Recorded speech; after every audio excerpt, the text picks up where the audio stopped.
বেশ কিছু দাবি দাওয়া নিয়ে কোচবিহার এমজেএন মেডিকেল কলেজ ও হাসপাতালে এমএসভিপি ডক্টর রাজীব প্রসাদকে স্মারকলিপি প্রদান করল মেডিকেল কলেজ ও হাসপাতালের স্বাস্থ্যকর্মীদের একাংশ। শুক্রবার দুপুর 3টে নাগাদ হাসপাতাল চত্বরে জমায়েত করে এমএসভিপির কার্যালয়ে গিয়ে সংস্থা দপ্তরে স্মারকলিপি প্রদান করে। এই বিষয়ে স্বাস্থ্যকর্মীদের পক্ষে সমরেশ দেব শর্মা জানান, হাসপাতালের স্বাস্থ্যকর্মীদের মধ্যে কেউ অবসরপ্রাপ্ত হলে সেই শূন্যস্থানে নতুন কর্মী নিয়োগ হচ্ছে না, যার ফলে স্বাভাবিকভাবেই কাজের চাপ বেড়ে যাচ্ছে অন্য স্বাস্থ্যকর্মীদের উপর।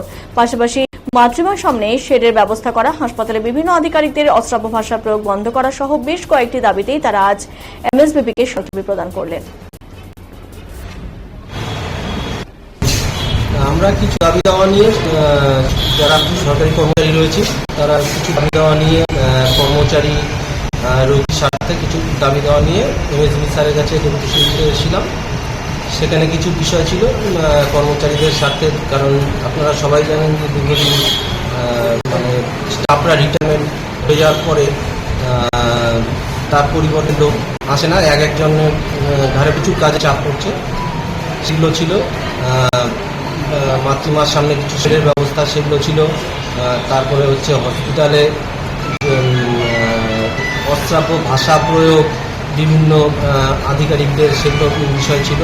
সব কিছু নিয়ে আমরা ডেপুটেশন দিলাম এবং এগুলো লিখিত আকারে তাকে আমরা জানাচ্ছি। আজকে আমরা কম সংখ্যায় এসেছি, এরপরে বৃহৎ সংখ্যায় কর্মচারীরা আসব এবং যদি আমাদের দাবি এমএসভি স্যার না শোনে তাহলে আমরা এরপরে বৃহত্তর আন্দোলনের পথে সবাই মিলে বৃহত্তর আন্দোলনের পথে যেতে বাধ্য হব।